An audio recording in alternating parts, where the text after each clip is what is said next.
Kalau kamu ketemu orang yang sudah pasif banget dan ngerasa hidupnya tuh nggak bisa berubah di saat mereka dihadapkan dengan sebuah kesulitan, mulai dari kesulitan ekonomi sampai dengan akademik dan banyak lainnya, bisa jadi orang tersebut ada kecenderungan untuk punya yang namanya learned helplessness. Jadi ini teori yang diprakarsai oleh Seligman, teori tentang depression, teori tentang psikologi gitu ya.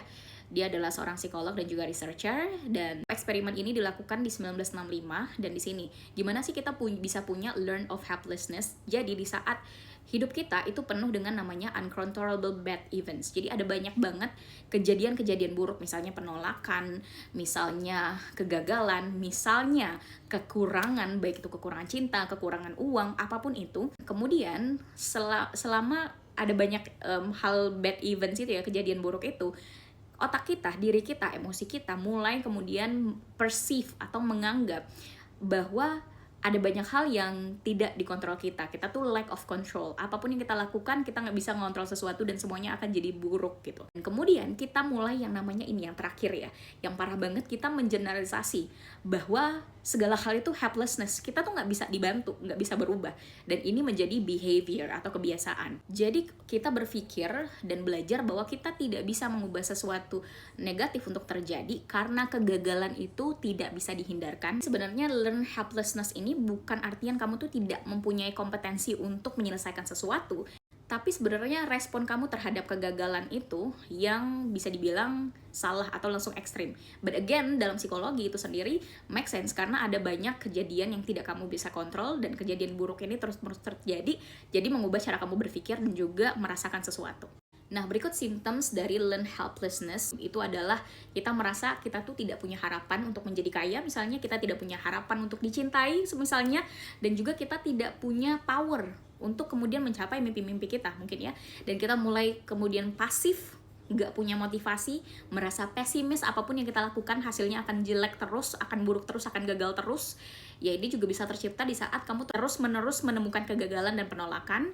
Kemudian akan ada avoidance, kita akan menjauh dari seseorang atau sesuatu tersebut, atau menunda-nunda sesuatu tersebut. Kita akan punya self-esteem yang rendah, misalnya kita tidak percaya diri, kita punya anxiety, punya depresi, kemudian sakit kepala, juga ada respon-respon tubuh lainnya seperti sakit kepala, kita pusing, kita punya cara berbicara kepada diri itu yang negatif. Enggak, lu nggak akan bisa, enggak, lu nggak akan berhasil, enggak, lu pasti akan selalu yes, lu pasti akan selalu gagal. Jadi perkataan-perkataan seperti itu kita pelajari karena sudah terlalu banyak hal yang di luar kendali kita, dan kita belajar bahwa kegagalan itu pasti dan keberhasilan tidak pantas untuk kita. Nah, kita juga akan merasa overwhelmed atau nggak kuat, dan di respons lainnya adalah tubuh kita tuh akan merasa tensions. Lalu apakah ini juga bisa dimitigasi sedari kita kecil biar pemikiran itu nggak selalu ada di diri kita dan sampai dewasa itu terus menghantui?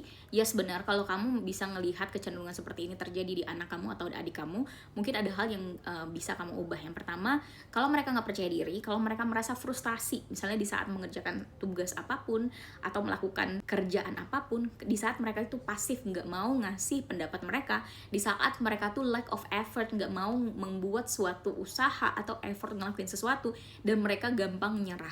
Kalau kamu menemukan ini di anak-anak kamu, ajarkan mereka untuk bagaimana dapat menjadi optimis. Jadi learn the optimism di sini, dan juga cognitive reframing. Jadi bagaimana nge-reframe ya, mengubah cara berpikir kognitif kita melalui bisa nih, atau bisa juga ke terapis gitu ya. Kalau cognitive reframing bisa dari sebelumnya kita pikir kita nggak berhasil, bagaimana kita melihat kenyataannya gitu. Jadi kalau di terapi sendiri ya, ada namanya cognitive behavioral therapy atau CBT, yang mana kita itu diminta untuk challenge atau menantang pemikiran serta kepercayaan kita yang pesimistik, apakah itu benar, apakah itu fakta, atau dan juga kita mengidentifikasi nih bagaimana dan apa saja hal yang ada di kontrol kita dan yang tidak dikontrol kita. Ada hal yang juga terjadi bukan hanya karena kita, tapi bagaimana dunia itu sendiri.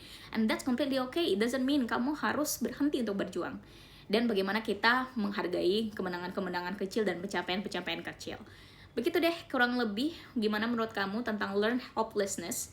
Apa yang kamu pelajari dari pemikiran ini, dan mungkin kamu punya pendapat lainnya, tinggalin di kolom komentar. Kenalin, nama aku Olivia, aku senang banget membagikan hal yang aku pelajari dan juga pemikiran baru lainnya. Follow aku untuk konten-konten seperti ini.